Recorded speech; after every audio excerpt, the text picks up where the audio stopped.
We're back on the Morning Brew with friends with Commander Gary, who brought along his friend and mine, Randy Trask, and you're from the Albuquerque-Bernalillo County Trade Alliance. Yes, sir. And I don't think a lot of people realize there is a thing called a trade alliance here. And you are the one that basically helps local companies sell stuff out of state. That's right. And do you bring in stuff too, or do you push stuff out?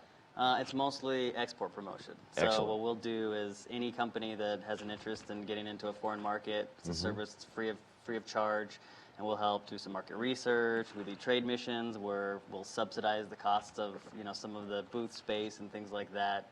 Just a way to make it affordable for local companies to do business internationally. That's amazing. And really cool. Because there are a lot of companies here that make lots of things. Like how would somebody, like, say they make coffee, how do they approach you, and how do they figure out how to get that to, say, Arizona or something? Well, it's interesting that you say that, because this week we are leading a trade mission to Singapore, to Food and Hotel Asia. And there's a company called Via Miriam, which I don't know if you're familiar with. Yeah, they own the Brew. Yeah, they've been on the show. They're great guys. Exactly. They're going with us to Singapore, and they're going to be selling their nitrogen-infused coffie beverage, looking for distributors in Asia. So that's a perfect example. Reach out to me. We'll help you figure out what maybe the appropriate next step is, and then we do a lot of the work for you. So do you go to Singapore with these guys? Do you go to all these awesome places? Unfortunately, that is part of the job. I will trade you jobs. I will trade you. I would love to travel like that. How many countries have you been to since you've had this gig? Because you've been now, what, 4 years? Almost 4 years, yeah. And how many countries have you been to helping companies from here take their stuff out? Probably 8 or 10. That's huge. Yeah. That's amazing. Yeah. So that's going to be the coolest passport in the world with a bunch of stamps all over it. It's not fun. It's all work. Yeah, I'm sure. So. I'm sure. We call him the Traskmaster. Randy Trask, the Gary Traskmaster. has been on a couple of these. You get up at 7 a.m. and you're done at about 10 p.m. at night, and I mean, it's some of the best return on investment dollars that we spend, and I don't get to go to some of these exotic places, but Randy goes and makes sure that everybody is in their meetings on time. They know the proper protocols, and they make sure that because we all like to do business with people we like, right? And that we're friends with. And so he makes sure that those relationships happen, and that's what's so good about Randy. Well, I know you guys went to Mexico not too long ago, set up the big trade thing there. That's right. And I remember you telling me that it was meeting after meeting after meeting after meeting. Yeah. You didn't have any time to see the sites. No, that's right. Our office in Mexico City right now has 25 New Mexico companies that are using that office. What do they sell? Anything you can imagine, from kinesio taping to water purification systems. An organic wood stain. I mean, there's a lot of different really cool companies here in New Mexico. Very cool, very cool. And I love that it's a service that just anybody who sells something can call you up and say, I want to get it out of state, out of the country, anywhere I want. Yeah, pretty much for us, the rule of thumb is if you can sell outside of New Mexico, then you're pretty close to being able to start selling internationally. It's not that much more difficult. Because you are the International Trade Alliance guy, essentially. Exactly. Very cool. And then you want to talk about something called COD? So COD is cargo-oriented development, and if we put that graphic up, you can see the 4 circles. Infrastructure in Albuquerque, our future depends on these 4 circles. TOD stands for Transit-Oriented Development. That's our ART, and how we're making a downtown that's walkable, bikeable, mixed-use, higher density for the new job creators. IDO refers to our Integrated Development Ordinance, which helps businesses know what the local zoning and all the sector plans and everything, simplification of that. IOD is your innovation-oriented development. That's what we're doing with Innovate Albuquerque, Innovation Central, and all the things you see for entrepreneurial activities. And then COD. COD stands for cargo-oriented development. Is this the kind of thing when I see the big trucks going down I-40, you want to have all New Mexico goods on those things going out of the city? And combine rail, air, and trucks, and that's the big thing.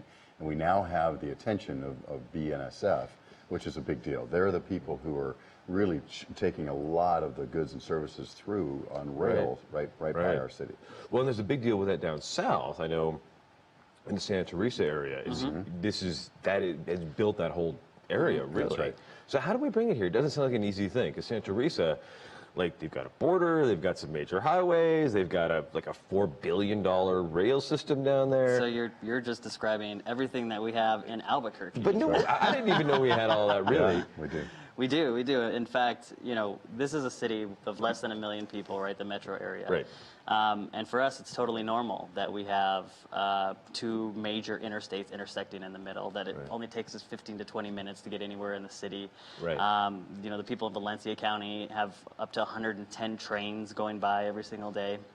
And that's just normal to us. Right. But what people have failed to realize is that we have a ridiculous amount of transportation infrastructure that we haven't been using.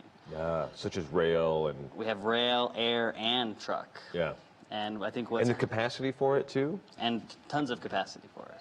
Exactly. Whereas you see areas like Phoenix, which are definitely more industrialized cities, they have much more limited infrastructure than we do, yet they've done so much more to push... To leverage it. The industry. Yeah, well, you look at El Paso, and I know one of the reasons that southern New Mexico is booming is because El Paso didn't leverage that, and they let all the trucks just back up in the middle of downtown. As Santa Teresa said, well, hey, we'll take all that. Exactly. Right? And it takes a strategy, right? And with our foreign trade zone expansion and the things that we're doing now, we're studying this to make sure that we do this the right way in an intentional way, and Randy's leading that.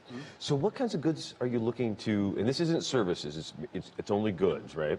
So what kinds of things are you looking for New Mexicans to make that we could sell outside of the state? What are some of the things that are the most in demand worldwide that we can make here? The goal for this is to develop a logistics center, a global transportation hub is what we're trying to do. Okay, sounds like a bat cave. Exactly. And so, as Gary mentioned, there's some things that we need to fix. There's some gaps that need to be filled. And so we've launched, as of a couple weeks ago, what we're calling the International Transportation Hub Feasibility Study. That sounds like this great government thing, but it's basically you're going to look at what we can do.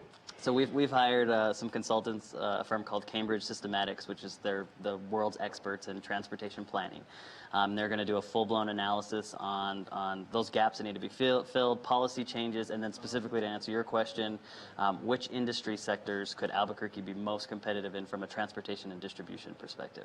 When we get this transportation infrastructure functioning like it should be functioning here, we're anticipating that we're going to see industry from all over the world that's interested in being close to logistical capabilities to that infrastructure start looking at Albuquerque to relocate.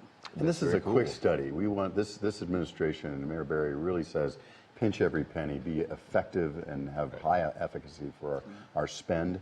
So we just want to make sure we do it the right way by talking to people who are expert in this and make sure that every dollar we spend has the maximum effect. Right, you're not just spending money on a study to study a thing. That's right. Yeah, which in this case, what's your guts tell you?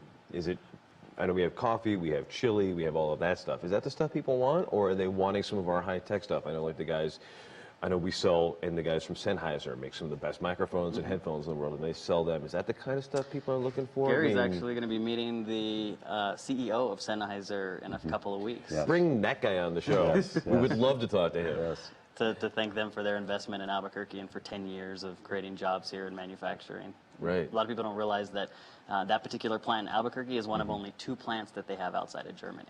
Oh, wow. So all the noise-canceling headphones you get in the States could be made here. That's amazing. Yeah. But one of the main byproducts of this is being able to, because of our foreign trade zone status, because of the international airport and what we've been able to do and what Randy's been able to accomplish, we can get sealed containers coming straight through the border, straight through San Pedro in California, and become an inland port, where sealed containers can come here and under U.S. Customs be distributed from here, so we don't have the delays at the borders. I love That's the key. I love we can it. become that logistics hub internationally. We'll be back in a couple of seconds. We're going to talk about one of Gary's favorite things, failure. Because what's your acronym? First attempt in learning. I love it. We'll be back in just a couple of seconds.